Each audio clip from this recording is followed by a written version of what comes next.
नमस्कार, स्वागत है आपका मेरे चैनल में। तो नवरात्रि चल रही है और आप सब माता की पूजा कर रहे हैं। तो माता की पूजा के साथ साथ इस नवरात्रि में कीजिए कुछ उपाय आसान से वृक्षों के जरिए, क्योंकि वृक्ष जो होते हैं वो हर पूजा में उसको इस्तेमाल किया जाता है, आप लोगों को पता है। और बहुत ही महत्व है किसी भी पूजा में या हमारे जीवन से वृक्षों का, क्योंकि वृक्ष है तभी हमारा जीवन है, क्योंकि वो हमें सबसे ज़्यादा ऑक्सीजन देते हैं, हमें ताकत देते हैं और वृक्ष बहुत कुछ देते हैं जिससे कि हम जीवित रहते हैं। तो इस नवरात्रि में वृक्षों से जुड़ी कुछ बातें आपको करना है, जिससे आपके स्वास्थ्य, सुख, समृद्धि, संपत्ति सब कुछ आपको मिलेगा। लेकिन उससे पहले अगर आप मेरे चैनल में नए हैं तो सब्सक्राइब कर लीजिएगा। जो पहले से सब्सक्राइब किए हुए हैं उनका बहुत बहुत धन्यवाद। तो चलिए जानते हैं वीडियो में वृक्षों के बारे में। इस नवरात्रि आप कुछ उपाय वृक्षों से जुड़ी हुई कर लीजिए, आप बहुत ही सुखी हो जाएंगे। तो 5 वृक्ष के बारे में मैं बताऊंगी जो नवरात्रि के टाइम में आपको उसको बस छू लेना है।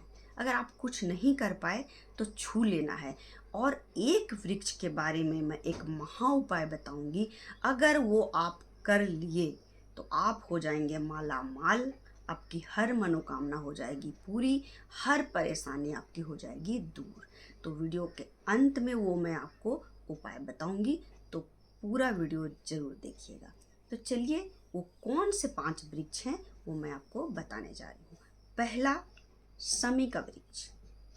समी का जो पौधा होता है वो बहुत ही पूजनीय होता है, क्योंकि वो भी हमें बहुत कुछ देता है।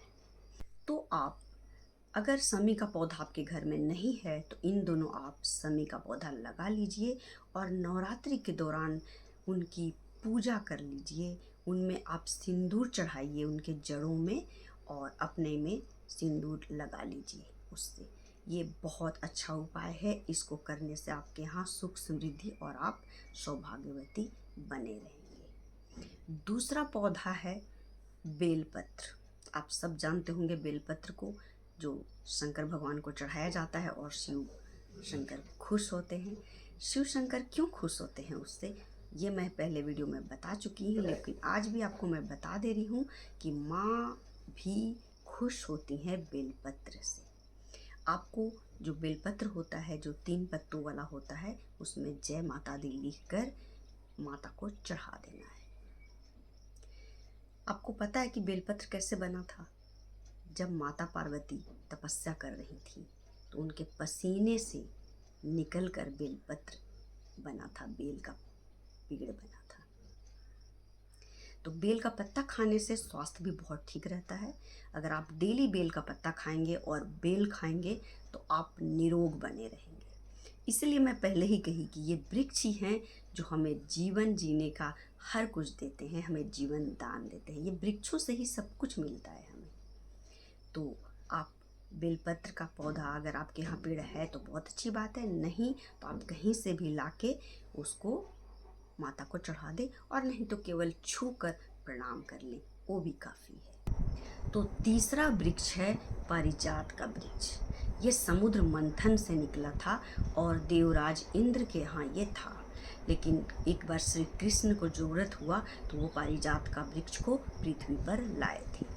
इसमें लक्ष्मी का वास होता है कहा जाता है, क्योंकि लक्ष्मी जी भी समुद्र मंथन से निकली थी और पारिजात का वृक्ष भी समुद्र मंथन से निकला था, इसीलिए माँ को ये बहुत ही अच्छा लगता है।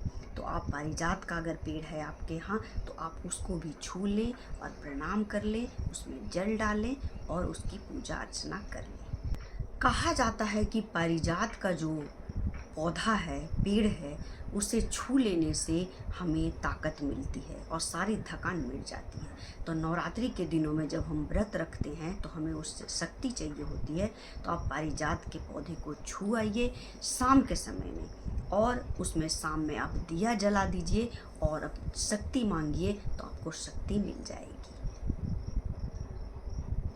अब है चौथा, वट का वृक्ष। आप सबको पता है कि वट का वृक्ष कितना पूजनीय होता है और बहुत कुछ हमें वो देता है। तो वट का वृक्ष भी अगर हो सके, अगर आपके घर में नहीं है, आसपास है, तो उसे भी आप केवल छू कर आ जाएं, आपको सुख समृद्धि और स्वास्थ्य लाभ जरूर मिलेगा। और वंश की भी वृद्धि होती है वट वृक्ष को छूने से, उसकी पूजा करने से। आप उसमें थोड़ा सा जल डाल दें और दीपक जला दें। अगर आपके घर में संतान नहीं हो रहा है, आपके घर में कोई बच्चा हमेशा बीमार रहता है, आप बीमार रहते हैं, तो ये कार्य कीजिए, आपको अच्छा होगा। तो ये वट वृक्ष है। अब है पांचवा और महा उपाय, जिसको करने से आपकी हर परेशानी दूर हो जाएगी। अगर आपका बिजनेस नहीं चल रहा है, आपका दुकान है, तो वहाँ पर नहीं चलता है दुकान, पैसे नहीं आ रहे हैं, आपको पैसे की बहुत तंगी है, आप बहुत परेशान हैं, आप गरीबी से जूझ रहे हैं, आपका स्वास्थ्य बहुत ही खराब रहता है, आपके घर में किसी एक इंसान का स्वास्थ्य कभी ठीक नहीं होता है, आप हमेशा तनाव में रहते हैं, आपके यहाँ हमेशा झगड़े होते रहते हैं, सारी परेशानियाँ इससे मिट जाएंगी। ये महा उपाय नवरात्रि के दिनों में ही करना है। क्या करना है? ये है पांचवा वृक्ष, पीपल का वृक्ष। तो आपको क्या करना है? पीपल का एक पत्ता लेना है, उसमें 5 तरह की मिठाई रखनी है। महंगी मिठाई की कोई ज़रूरत नहीं है, सस्ती सी मिठाई रखिए। अगर आपके घर में मिठाई आप नहीं भी ला पा रहे हैं, तो आप शक्कर, गुड़, मिश्री कुछ भी रख सकते हैं। लेकिन अगर 5 तरह की मिठाई मिली तो बहुत अच्छी बात है, नहीं मिली तो आप शक्कर गुड़ से काम चला लीजिए। आप पीपल के पत्ते में वो मिठाई को रख दीजिए और तांबे के लोटे में पानी ले लीजिए और पीपल के जड़ में जाकर वो पानी डाल दीजिए और वो मिठाई जो पीपल के पत्ते में आप रखे हैं वो वहाँ पर जड़ में उसके चढ़ा दीजिए और एक दीपक जला दीजिए। ये सारा काम आपको शाम के टाइम में करना है, नवरात्रि के दिनों में ही। अगर आप नवरात्रि में नहीं कर पाते हैं तो ये दीपावली में भी ये उपाय कर सकते हैं।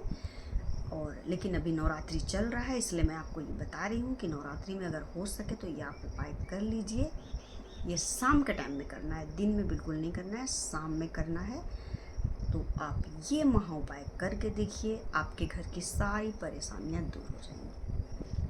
तो आप समझ गए होंगे। आपके पीपल के पत्ते में आपको 5 मिठाई लेना है, तांबे के लोटे से आपको पीपल में के जड़ में पहले पानी डालना है, उसके बाद आपको वो मिठाई रखनी है और उसके बाद वहाँ पर एक दीपक जलाकर घर वापस आ जाना है और माता की पूजा आरती कर लेनी है। और अगर आप ये सब भी नहीं कर पा रहे हैं तो बस पीपल के वृक्ष को जाकर छूकर आ जाइए और वहाँ पर पीपल के वृक्ष में जड़ से बोलिए कि मेरी हर मनोकामना आप पूरी कीजिए, मैं बहुत परेशानी में हूँ, मेरी तबीयत खराब, जो भी आपकी परेशानी है वो पीपल के पेड़ से कहिए और वापस आ जाइए। और जब अब ये मिठाई आप चढ़ाएंगे और दीपक जलाएंगे, उस समय भी आप अपनी सारी परेशानियाँ पीपल के पेड़ से कहिए, उनके जड़ से कहिए और वापस आ जाइए। देखिए आपका सारा परेशानी आपकी छू मंतर हो जाएगी इस नवरात्रि में। तो नवरात्रि के दौरान ये चीज़ करना है और ये आपको महा उपाय मैं बताई हूँ, ये ज़रूर ज़रूर ज़रूर इससे फ़ायदा मिलेगा। आप ज़रूर करके देखिए और फिर मुझे बताइए कि इससे आपको कितना फ़ायदा मिला। आपको ज़रूर फ़ायदा मिलेगा। तो ये थी 5 वृक्षों के बारे में जो आपको नवरात्रि के दिनों में करना है।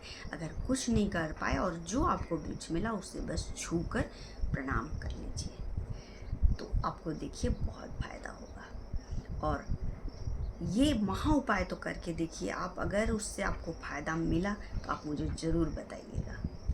चलिए, माता रानी सब पर कृपा बरसाए रखे और सबको शक्ति दे। माता शक्ति देती है, माता की शक्ति के बिना हम कुछ नहीं कर सकते, ये सब आप जानते हैं। शिव शंकर भी माँ शक्ति के बिना कुछ नहीं कर पाते, इसीलिए कहा जाता है शिव शक्ति एक साथ होते हैं तभी कुछ करते हैं। तो शिव भी शक्ति के बिना अधूरे हैं, तो हम सब तो अधूरे हैं ही, हम तो कुछ कर ही नहीं सकते, एक पत्ता भी नहीं हिल सकता है शक्ति के बिना। तो फिर पूजा अर्चना कीजिए, माँ हमें शक्ति देंगी और माँ की सेवा कीजिए।